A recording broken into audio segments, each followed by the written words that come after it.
Bismillahirrahmanirrahim. Assalamualaikum warahmatullahi wabarakatuh. Waalaikumsalam warahmatullahi wabarakatuh. Innal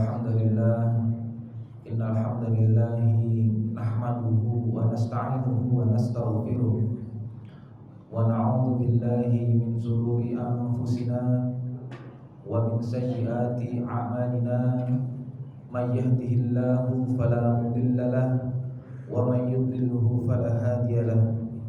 Asyhadu an la ilaha illallah wa asyhadu anna Muhammadan 'abduhu wa rasuluh la nabiyya wa la rasula ba'da. Rabbi shrah li sadri wa yassir li amri wahlul 'uqdatam min lisani yafqahu qawli. Bapak Ibu jamaah salat subuh Masjid Baitur Rahman yang dirahmati oleh Allah Subhanahu wa taala. Pada kesempatan yang mulia ini, marilah kita bersama-sama senantiasa bersyukur pada Allah Subhanahu wa taala atas segala limpahan nikmat dan karunia-Nya yang telah diberikan kepada kita semua, sehingga Allah ringankan kaki kita. Allah berikan kesempatan kepada kita untuk dapat hadir melaksanakan sholat subuh berjamaah di masjid yang mulia ini. Dan tentunya nikmat yang paling utama dan tidak boleh kita lupakan untuk kita syukuri adalah Allah hadirkan iman di hati kita. Karena dengan adanya keimanan di hati kita, sesungguhnya Allah Subhanahu wa taala telah menjanjikan satu kaki kita sudah masuk surga, kemudian sisanya kita lakukan dengan berikhtiar, dengan memperbanyak ibadah kepada Allah Subhanahu wa taala. Dan semoga setiap ungkapan syukur yang kita sampaikan kepada Allah Subhanahu wa taala itu menjadi wasilah akan datangnya kenikmatan-kenikmatan lain. Karena Allah Subhanahu wa taala telah berjanji, la in syakartum la azidannakum. Ketika kita bersyukur pada Allah Subhanahu wa taala, maka Allah janjikan kepada kita Allah akan menambah banyak nikmat kepada kita semua. Kemudian kedua kalinya sholawat teriring salam kita haturkan kepada junjungan kita Nabi yang mulia, Nabi Agung Muhammad sallallahu alaihi wasallam. Beliau adalah suri tauladan bagi kita semua, khatamul anbiya. Berkat beliaulah kita dapat merasakan manisnya iman dan indahnya Islam. Dan marilah kita terus membasahi bibir kita dengan ungkapan sholawat kepada beliau, karena sholawat adalah merupakan bagian dari perintah Allah Subhanahu wa taala, seperti yang difirmankan dalam surat Al-Ahzab, innallaha wa malaikatahu yusholluna 'alan nabi ya ayyuhalladzina amanu shallu 'alaihi wa sallimu taslima. Yang menarik dalam ayat ini adalah sebelum Allah Subhanahu wa taala memerintahkan kepada kita untuk bersolawat, Allah telah menyatakan bahwa Allah telah bersolawat juga kepada Rasulullah Shallallahu alaihi wasallam. Namun demikian, solawat yang disampaikan oleh Allah, malaikat dan kita tujuannya berbeda-beda dan caranya juga berbeda. Salawat dari Allah Subhanahu wa taala kepada Nabi dan Rasulnya itu adalah berupa bentuk rahmat dan ridhonya. Kemudian salawat dari para malaikat adalah doa dan permohonan ampun untuk Nabi Muhammad sallallahu alaihi wasallam. Dan salawat dari umatnya, salawat dari kita adalah doa dan takzim atas perjuangan beliau menciarkan Islam hingga sampai kepada kita. Jamaah salat subuh Masjid Baitur Rahman yang dirahmati oleh Allah Subhanahu wa taala, sebelum masuk ke materi mohon izin memperkenalkan diri terlebih dahulu. Mungkin Bapak Ibu cukup asing ya, karena ini mungkin saya beberapa kali sholat berjamaah di sini, tapi untuk langsung bertatap muka dengan Bapak Ibu mungkin baru pertama. Mohon izin perkenalkan, tadi nama saya AM Syaifullah Aldia. Di sini sebenarnya saya sebagai pemain pengganti. Saya mendapat mandat dari Pak D saya, Pak D Najib. Jadi saya keponakannya Pak D Najib. Jadi ketika diperintah ya harus sami'na wa ata'na gitu. Nah ini karena pemain pengganti itu kadang tidak lebih bagus daripada pemain utamanya. Jadi nanti ketika kami ada salah dalam menyampaikan, mohon nanti dapat dikoreksi dan mohon dapat dimaafkan. Jamaah sholat subuh yang dirahmati Allah Subhanahu wa taala, sesungguhnya ketika kita hadir pada majelis pagi hari ini, Bapak Ibu sekalian, sesungguhnya Allah Subhanahu wa taala memberikan dua keutamaan kepada kita. Yang pertama adalah keutamaan sholat subuh berjamaah. Dalam sebuah hadis Rasulullah Shallallahu Alaihi Wasallam berkata, barang siapa yang melaksanakan sholat isya secara berjamaah, maka dia akan mendapatkan pahala seperti melaksanakan sholat malam selama setengah malam. Dan kemudian selanjutnya apabila melaksanakan sholat subuh berjamaah, maka ia akan mendapatkan pahala seperti ia melakukan sholat malam selama satu malam penuh. Jadi ketika kita hadir ke masjid melaksanakan sholat subuh berjamaah, Allah Subhanahu wa taala catatkan kebaikan untuk kita seperti kita sholat malam semalaman penuh.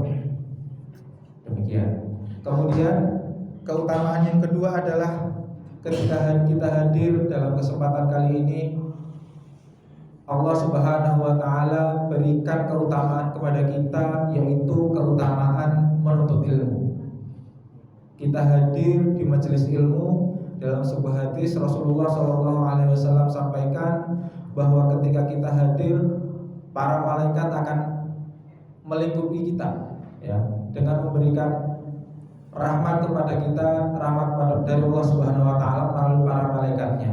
Kemudian di hadis yang lain Rasulullah Shallallahu Alaihi Wasallam menyampaikan, man salaka tariqan yaltamisu bihi ilman sahalallahu lahu tariqan ilal jannah. Barang siapa yang berjalan keluar untuk menuntut ilmu, maka Allah mudahkan jalannya menuju surga. Mencari ilmu itu tidak sesempit kita hadir di ruang-ruang kelas di sekolah, kita hadir di ruang-ruang perkuliahan. Maka sungguhnya kita hadir pada majelis-majelis seperti ini itu adalah bagian dari menuntut ilmu. Dan seperti yang Rasulullah janjikan tadi, ketika kita meniatkan langkah kaki kita, kehadiran kita untuk menuntut ilmu, maka Allah Subhanahu wa taala insyaallah akan memudahkan jalan kita menuju surga. Jemaah sekalian yang dirahmati Allah Subhanahu wa taala, kita harus bersyukur ya, karena kita masih dipertemukan kembali dengan bulan Ramadan. Ini masih bagian awal ya, masih bagian start kita melaksanakan ibadah-ibadah kita di bulan Ramadan. Kenapa kita harus bersyukur Bapak Ibu? Karena sesungguhnya bulan Ramadan ini adalah salah satu waktu kuliah dari banyak waktu yang Allah Subhanahu wa taala berikan kepada kita.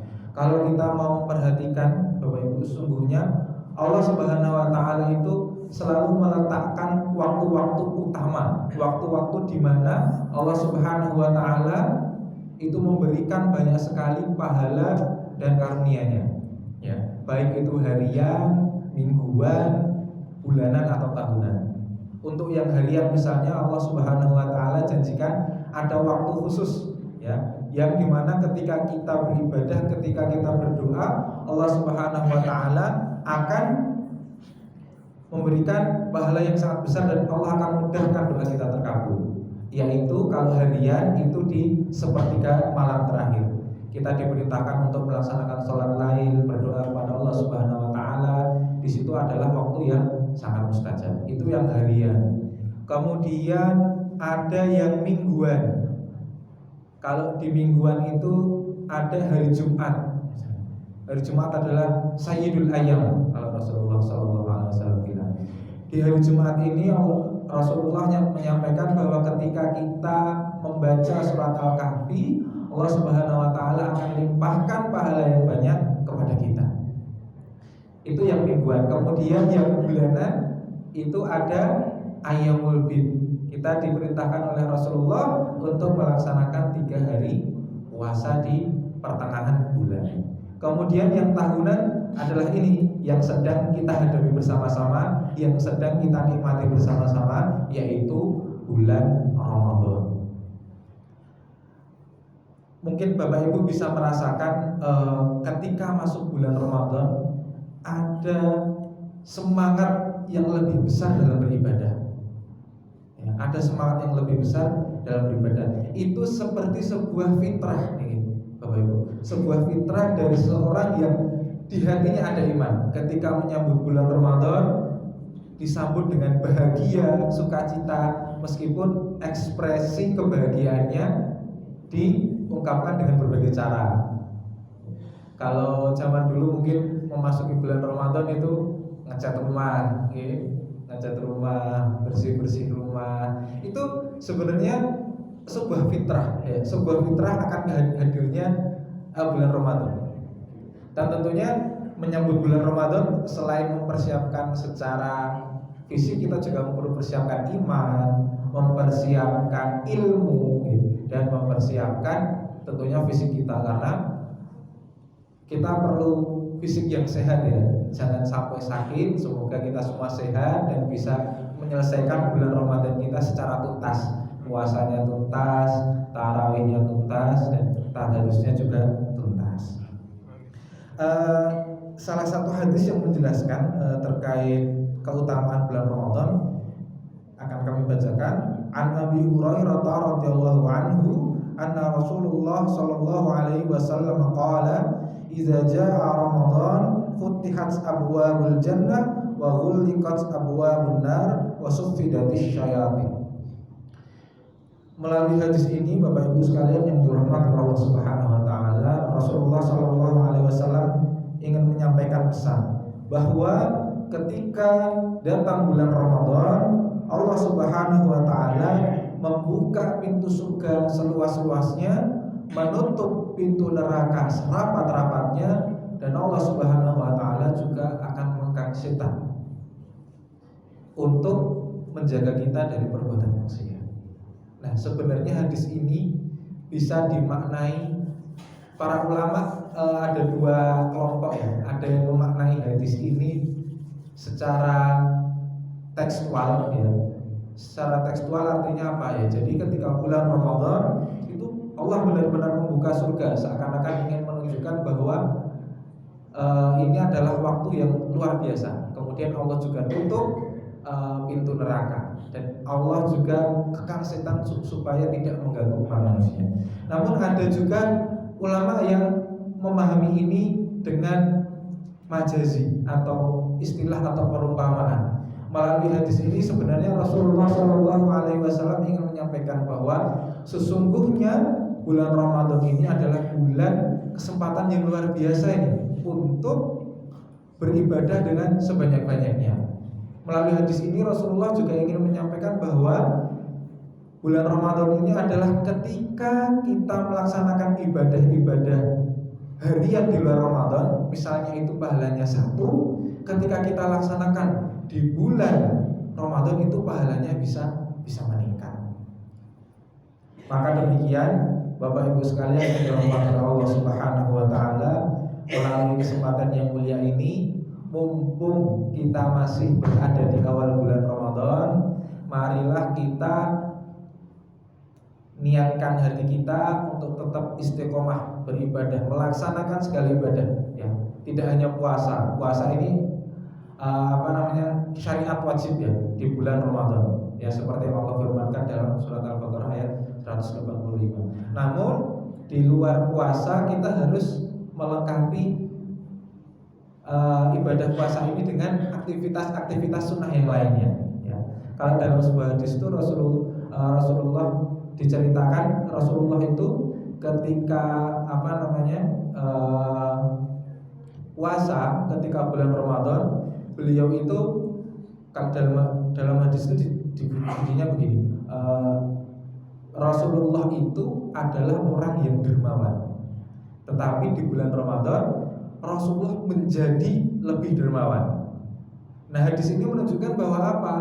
Ketika kita beribadah di luar Ramadan, misalnya ibadah kita satu nih, maka kemudian ketika masuk bulan Ramadan kita tingkatkan frekuensi ibadah kita. Karena apa? Karena di bulan Ramadan Allah Subhanahu wa taala limpahkan banyak sekali pahala-pahala dan kebaikan. Ya. Jadi Bapak Ibu sekalian yang dirahmati Allah Subhanahu wa taala, pada kesempatan ini kami mengingatkan diri kami pribadi khususnya dan Bapak Ibu sekalian, marilah kita menyambut bulan Ramadan ini dengan bahagia, dan marilah kita jaga kebahagiaan Ramadan ini hingga masuk bulan Syawal, satu bulan yang akan datang. Dan tentunya selain itu marilah kita berdoa pada Allah Subhanahu wa taala. Kita berdoa supaya Allah Subhanahu wa taala berikan keistiqomahan kepada kita untuk beribadah selama bulan Ramadan. Dan kemudian marilah kita juga berdoa semoga Allah Subhanahu wa taala senantiasa berikan kesehatan kepada kita supaya kita dapat melaksanakan ibadah-ibadah di bulan Ramadan. Karena memang dirasa bulan Ramadan ini ibadah apa yang kita usahakan memang sebanding dengan apa yang Allah berikan kepada kita ya. Jadi kita memang harus mempersiapkan fisik yang sebenar-benarnya ya. Karena kita akan bangun malam, tidur kita akan lebih pendek dari bulan-bulan yang lainnya. Kemudian kita akan bertadarus, bertilawah dengan lebih intens pada bulan-bulan daripada bulan-bulan sebelumnya. Bapak Ibu sekalian yang terhormat Allah Subhanahu wa taala, ini sudah sekitar 15 menit. Jadi nanti kalau kelamaan nanti mungkin akan mengganggu waktu tadarus Bapak Ibu, mungkin mempersiapkan pekerjaan dan lain sebagainya. Maka kami akhiri apa yang kami sampaikan. Bila ada kesalahan itu datangnya dari diri kami pribadi, dan kami mohon maaf yang sebesar-besarnya. Bila ada kebaikan dan kebenaran sesungguhnya datangnya dari Allah Subhanahu wa taala. Demikian dari kami. Billahi sabillul haq fastabiqul khairat. Wassalamualaikum warahmatullahi wabarakatuh.